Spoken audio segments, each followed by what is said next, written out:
Hello, Cryptonauts, and welcome back to another episode of Cryptocurrency Chat. I am your host, Blockchain John, with my two co-hosts, Jake Jabrelli and Cryptonaut Mike. How's it going, you guys? Going awesome. Thanks. Pretty good. Awesome. Okay, so before we get started with the top 10 daily stats and your crypto news of the day, I want to make sure that for you listeners and viewers out there, I want you to go to Decrypt. Check us out there, chit chat with us. Also on YouTube, hit the subscribe button so you can check out for more videos because we're uploading very regularly now. It's awesome, love it, you guys. Mike, Jake, thank you for being part of this team. We are producing awesome content. So with that said, by the way, links will be below. With that said, Jake, go ahead and take over the top 10 daily stats. I just want to make one minor change on the fly here since it's kind of hard to re-record. It's not Decrypt, it's Discord. Go to Discord. Oh, Decrypt is the website we often reference for news. But Discord is the place yes, all thank you. of our content is hosted. Just for anyone who didn't know, if you're new to the channel, Discord. That's where we are. Thank you. All right, so CoinGecko, the top 10 CoinGecko coins of the day. A couple things are up and a couple things are down. So we're going to start with Bitcoin because Bitcoin's always at the top, at least has been so far, at about $44,500 currently, and it's gone down a little bit over the last 7 days, about 3%. Market cap is currently sitting about $835 billion over 7 days. Oh, pardon me, that's the market cap. Ethereum, as always, is following Bitcoin, and it's in number 2 position. It's dropped a little bit below 3,000, about 29.90 right now. 7 days, also gone down about 6%, 5.5–6%, and its market cap is sitting around $350 billion. Cardano is in 3rd position. It is about $2.12 right now. It's got a pretty decent 7-day gain of nearly 18% and a $68 billion market cap. Tether, which is a stable coin, doesn't really change very much. It's supposed to stay stable. It's currently at about $64 billion. Binance Coin was at about 400. It's dropped down a little bit, but the 7-day gain is still up a tiny bit at about 1.3% and $61.5 billion in the market cap. XRP, otherwise known as Ripple, the company that's currently going through the SEC lawsuit, is at $1.13, a 12.5% 7-day gain and a $52.8 billion market cap. Dogecoin, which has been doing exceptionally well, even though everyone else has kind of fallen down, is about 13%. Its current price about 30 cents on the nose, Doge nose, at about $40 billion market cap, which is amazing. We've got USD Coin, another stable coin. Not much fluctuation there, again, but it's a place where a lot of people store their money when they're trading, particularly on Coinbase, which is what USD Coin comes from. And their 7-day market cap is about $27 billion. We got Polkadot, and Polkadot is currently about 12% over the last 7. Its current price $23.92, and a market cap of about $24.5 billion. And then the new up and running comer at the very top of the chart today, number 10 is Solana, up 70% over the last 7 days, with a market cap of $20 billion.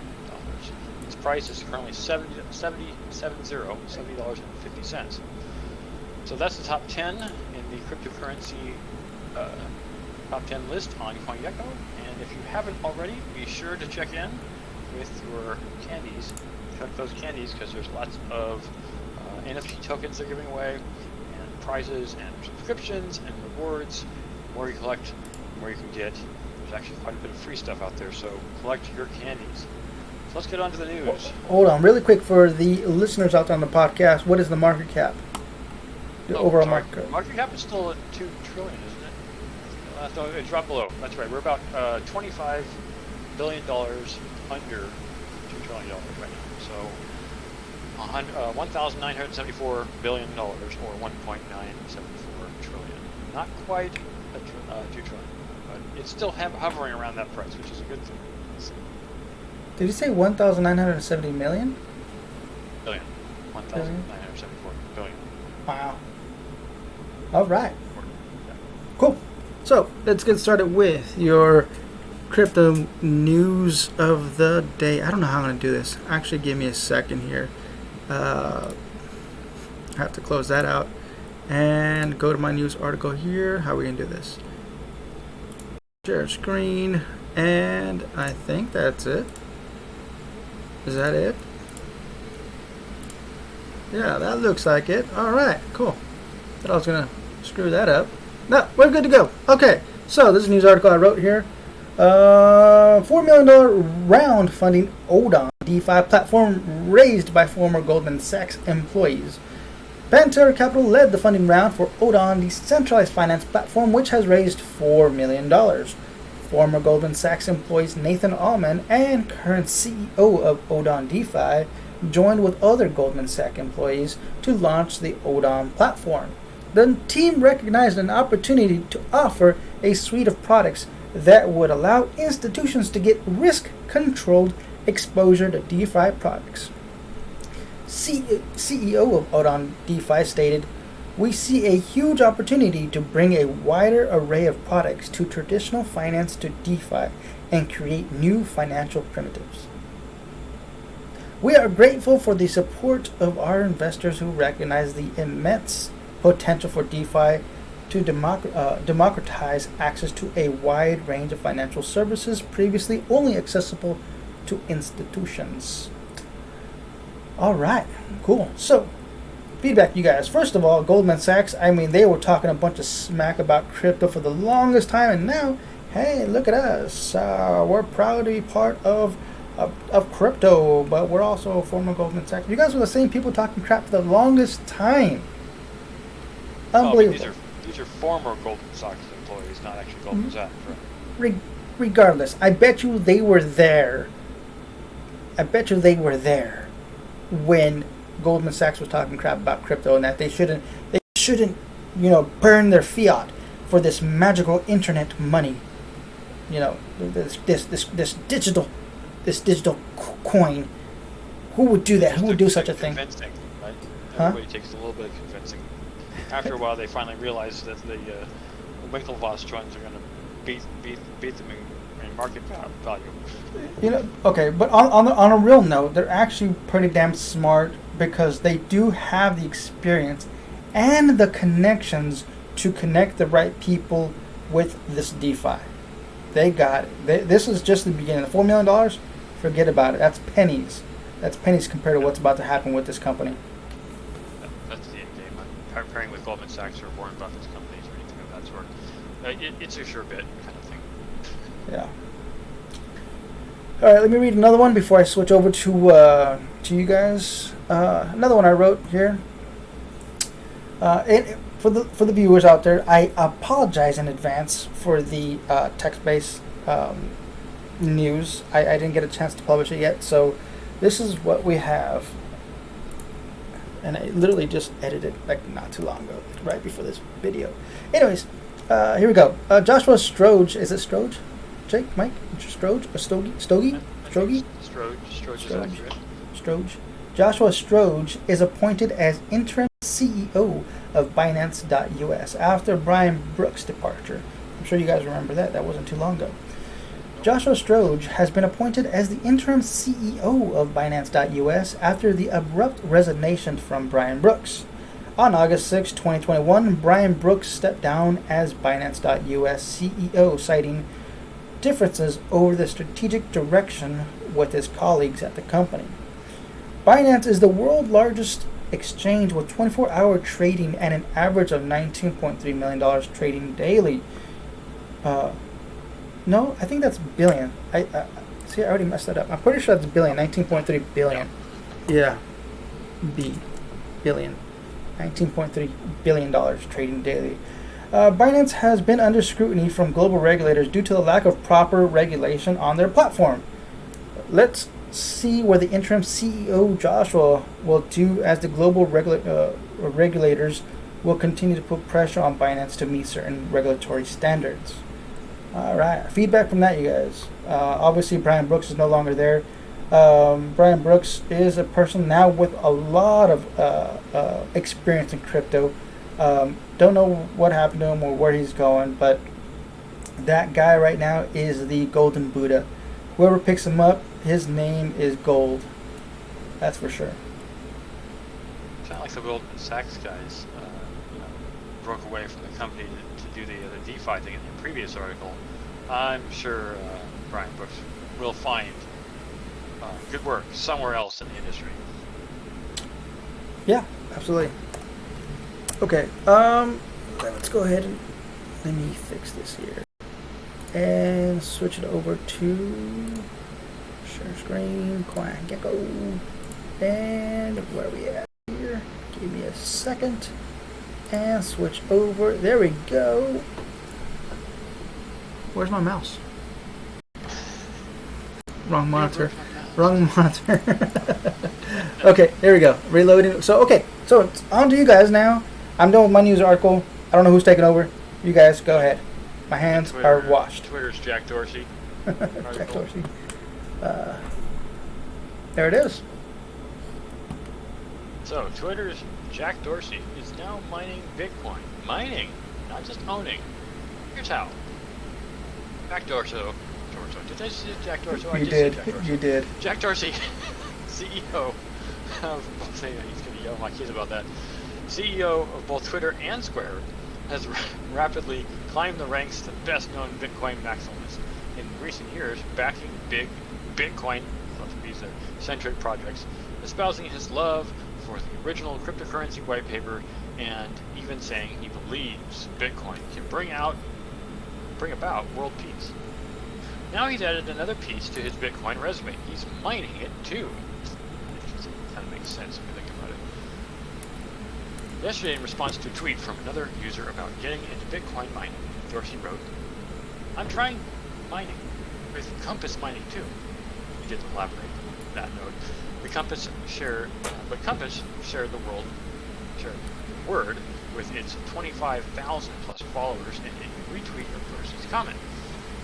Bitcoin is mined through an energy-intensive process called proof of work, in which computers compete to perform an array of complex mathematical equations in exchange for cryptocurrency rewards. The work itself is arbitrary. Miners are simply expending computing power in exchange for a potential reward, which can be incredibly valuable given Bitcoin's current price of 50 grand. While it's technically possible to mine Bitcoin with an average home computer, it's highly unlikely that you'll earn much money at that. In fact, you might not make enough even to cover your own energy bill, given the immense power demands of mining. Last I heard, it cost 100,000 watts. No, it's 100 megawatts. That's what 100 megawatts to make one Bitcoin. Wow, it's an immense amount of power. Crazy. Yes. And now that China's kind of dropped off the map a bit, it's kind of falling on the shoulders of Western Europe and the United States. In fact, you might not even have. So, profitable Bitcoin mining these days typically requires super powerful computers or custom-built ASICs mining rigs. Compass Mining offers a way to get up and running with a top-tier ASIC mining rig without going through the hassle of sourcing one in-demand machines yourself or finding the ideal location to host it. That can be very tricky. Take it from a miner. I know. Here's how it works. You choose your ASIC rig that you want to buy through Compass, which it will then source and install in one of its global mining facilities.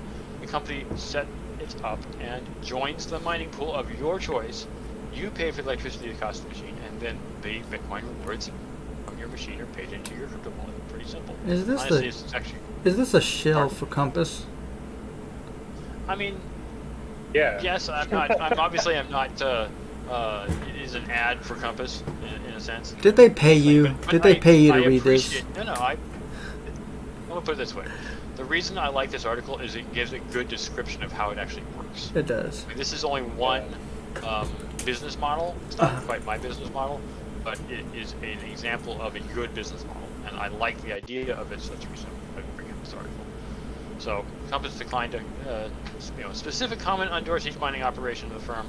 However, representative tells Decrypt, this article that I'm reading, of course, that the minimum order is a single ASIC rig. Now, ASIC rigs themselves can be pretty costly. I mean, right now, because the price of Bitcoin has gone back up again as of late, it wouldn't be so surprising to pay somewhere between $6,000 and $10,000 for just one ASIC rig.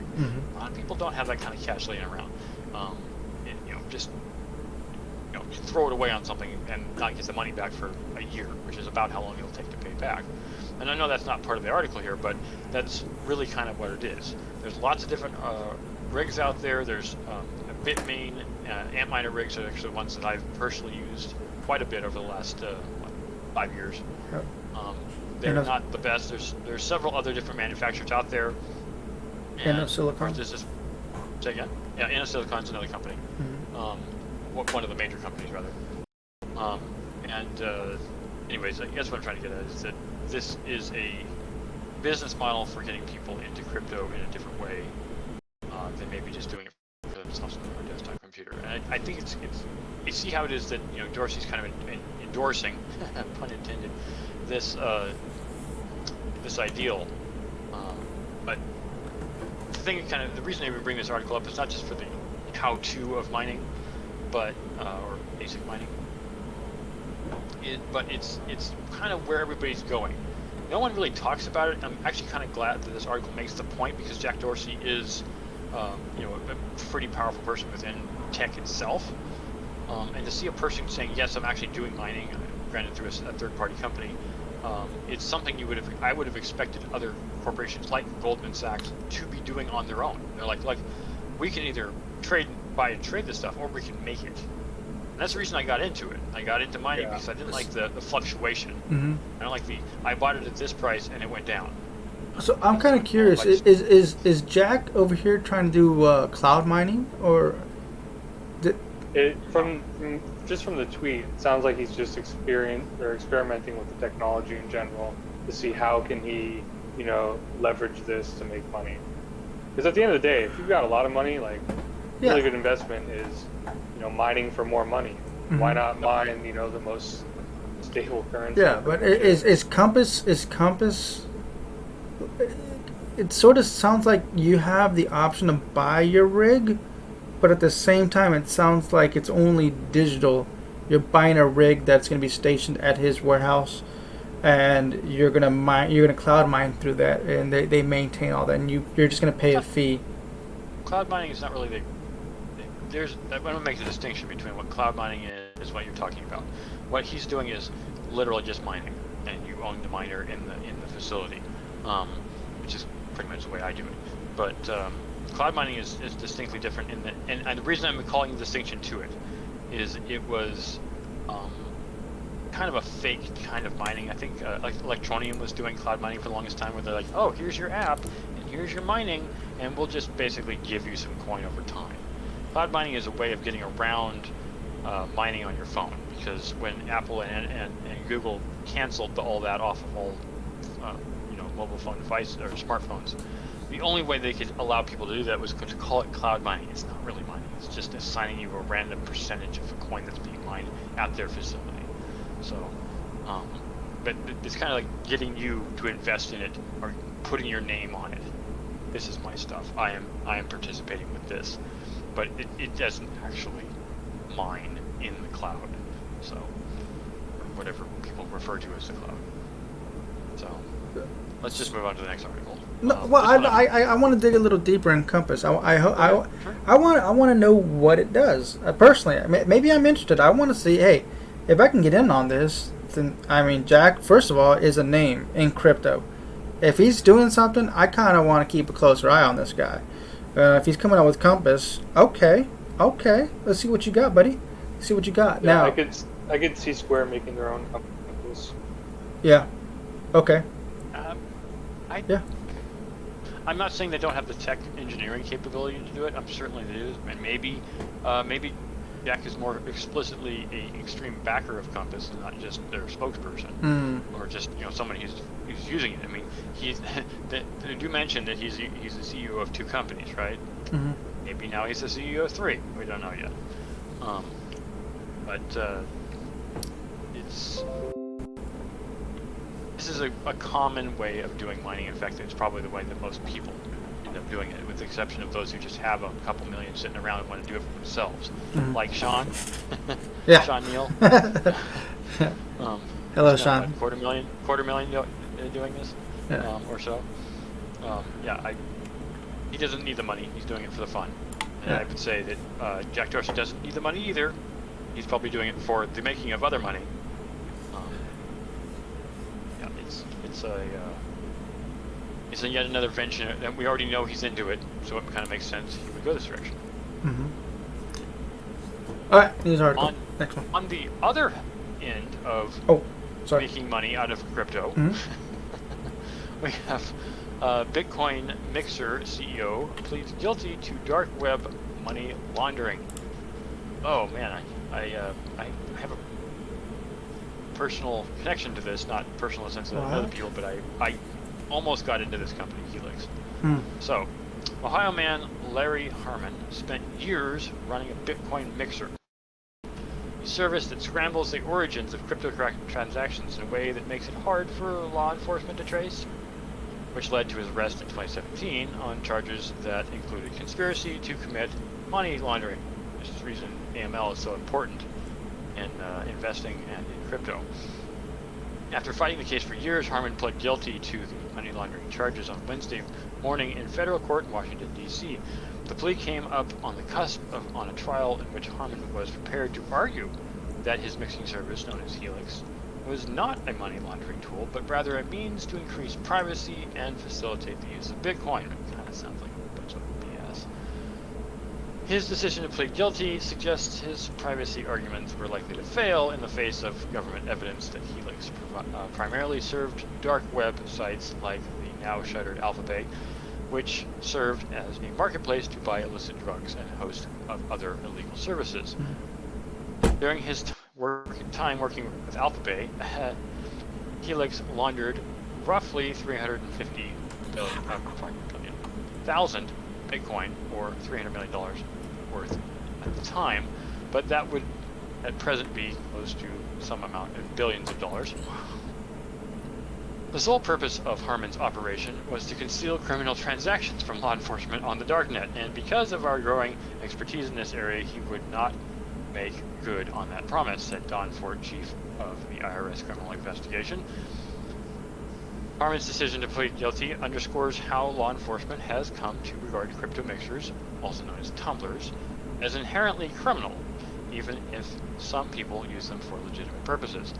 The Justice Department has yet to reveal details of Harmon's plea argument, including whether the amount of prison term he will serve. In such agreements, defendants often agree to share details of criminal operations with law enforcement in order to reduce the length of their potential sentence.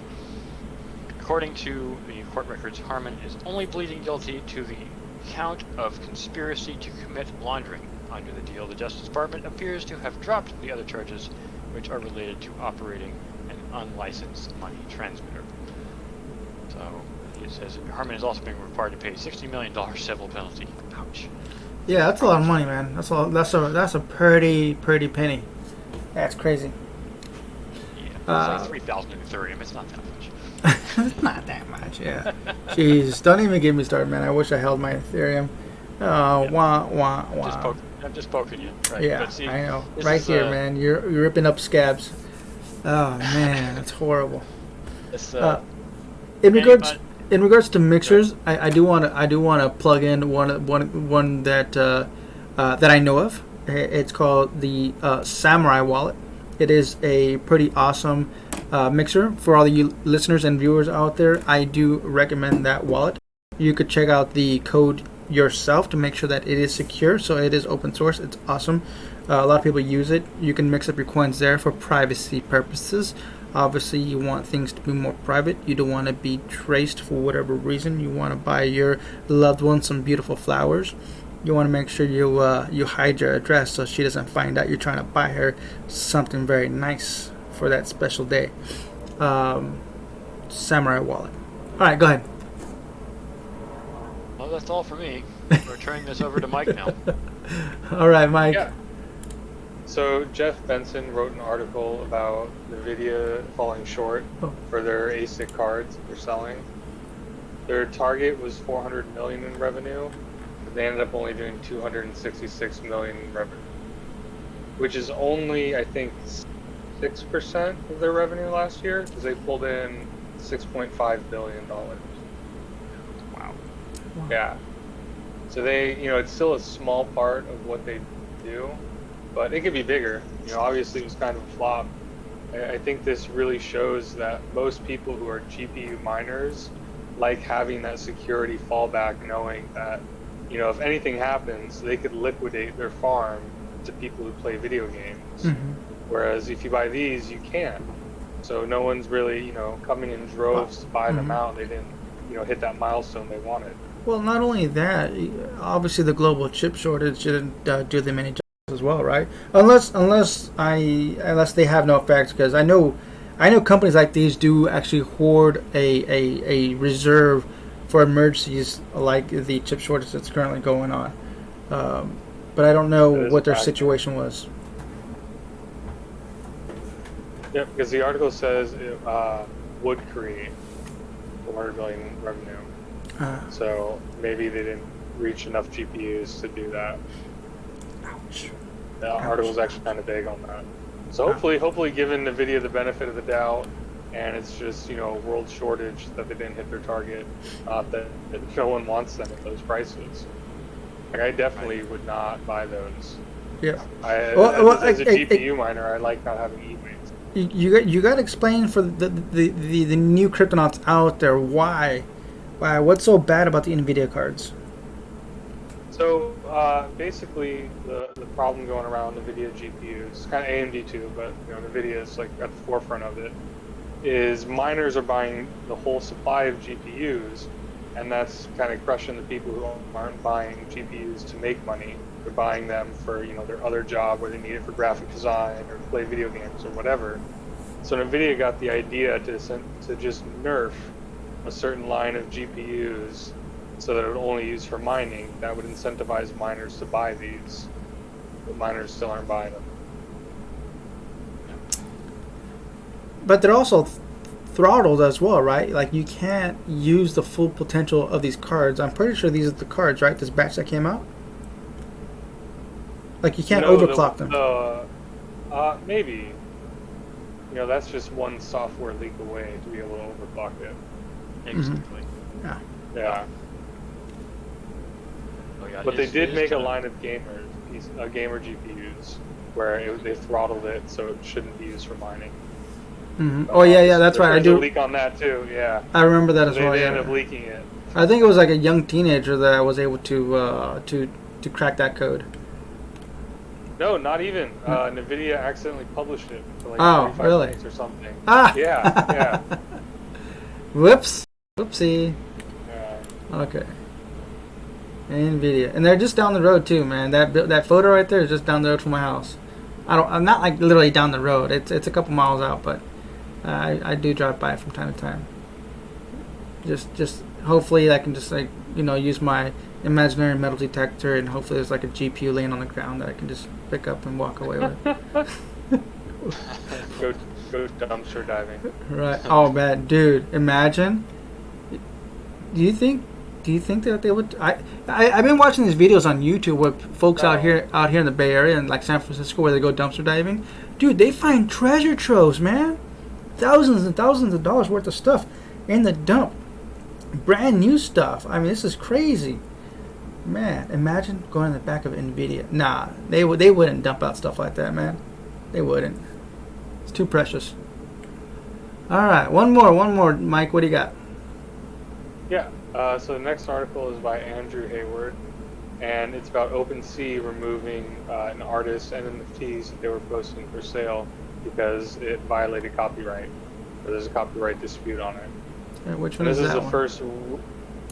That is Pepe the Frog meme NFTs removed from OpenSea after copyright dispute. Okay. I'll find it. Go ahead. Yeah. So this is a pretty cool event, actually, because OpenSea is emerged as like the biggest, online store for NFTs or online marketplace, and there hasn't really been DMCA done. It's a very common thing in YouTube. It's just everyone's talking about DMCA on YouTube, but with OpenSea, this is the first. So this is really, a step. I don't know if it's in the right or wrong direction for art as NFTs, but it's definitely going to be something down the line that's looked to as that pivotal point where crypto went mainstream, and then it got hit with mainstream rules as far as NFTs go. And it is worth noting that the Frog NFTs that were pulled were generating $4 million in trading volume. What? These things? Yeah. Yeah. What? That's crazy. Oh, Man. NFTs are popping off. I wish I had my metal. Ridiculous My amount. I wish I had my NFT metal detector. Hopefully, somebody will drop an NFT and I'll just pick it up. Sell it for $4 million. Have you guys ever used OpenSea? Yeah. Yes. Awful. Awful? Awful experience. I actually just recently was trying to bid on an auction, and then it just reset on me, and I lost the. Like I hit the submit bid, and then it gave me an error, and then the auction ended, rather than going into an auction war with the people. So I mean, So you burned. I'm not like that salty. I lost it, but the artist lost the opportunity for a bidding war for a higher priced NFT. And then, I don't know why, but I had to use wrapped ETH, which all in all, like putting the money from Ethereum to wrapped ETH and then back to Ethereum, I lost like maybe 9 to 10% of what I put in there. Yes. And I literally, I went to an auction, no one got this money except, I guess the miners or whatever fee OpenSea is taking. Yeah, It was a pain. I don't It's not a understand fun these process. platforms, man. Anything that has to do with Ethereum, I'm no longer interested in. I don't like the way they're set up. I don't see anything changing in the next couple of years, even when they move over to proof of stake. Transaction fees are still going to be ridiculous, regardless of what they're trying to push forward. It's more fabricated media for them. Believe us, we're telling you the truth. Come on, folks, join us. It's going to be awesome. We're going to be affordable. You're going to be able to do more transactions. Yeah, sure. Literally spent over $120 in fees just Boom. for nothing. That's what I'm talking about. It's stuff like literally that. nothing. It's stuff And like it that. was That's ridiculous, too, dude. because I did slow fees. I did as slow as possible where I know it would still go through. And the first time it wouldn't even go through. Now, EIP was at 1559. That's supposed to solve that issue as well. It wasn't just one thing. It took away the artificial inflation of fees by miners. Not something I was personally doing with my mining operation, but plenty of miners were doing it to get the higher fees. And so it took that away. You can't do that anymore. Tons of Ethereum are burned every single day because you can't do that anymore. And that has been keeping the price relatively low. It's under 100 Gwei. But per Mike's example, I mean, you still paid a good chunk of change. Let's check it out. We have to go to ETH. I don't know why station. OpenSea doesn't just do Ethereum. I don't know why I was forced to use wrapped Ethereum. Because if I had just used Ethereum, they just said, okay, I took a screenshot of Oh wow. My wallet, how First. much is in there, and then just keep checking it and make sure that that amount's still in there. It would work totally fine.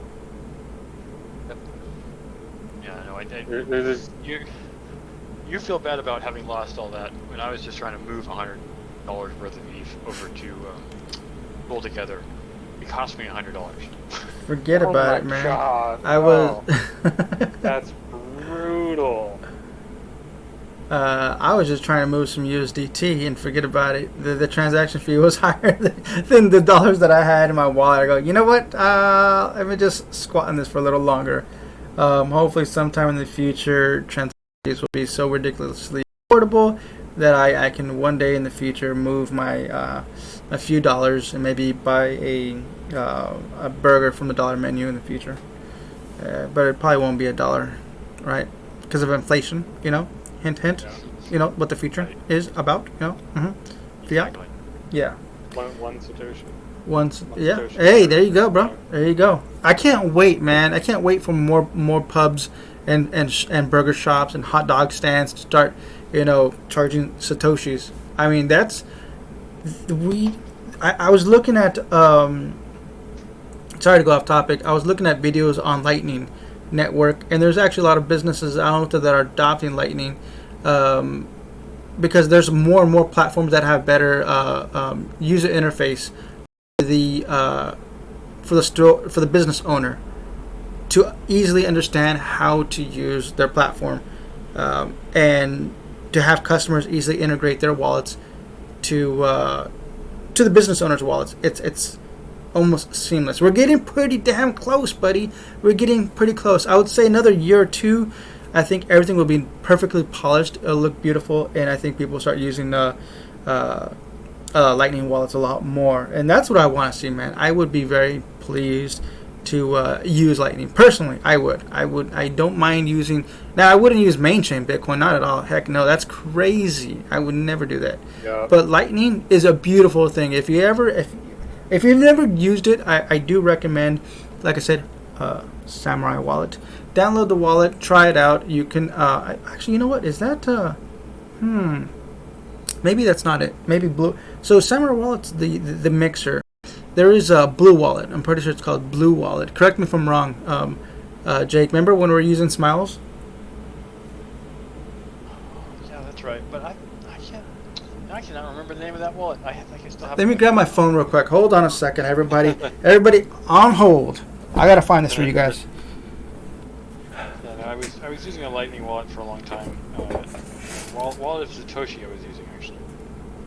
That was where I was storing miles. Yeah, Blue Wallet.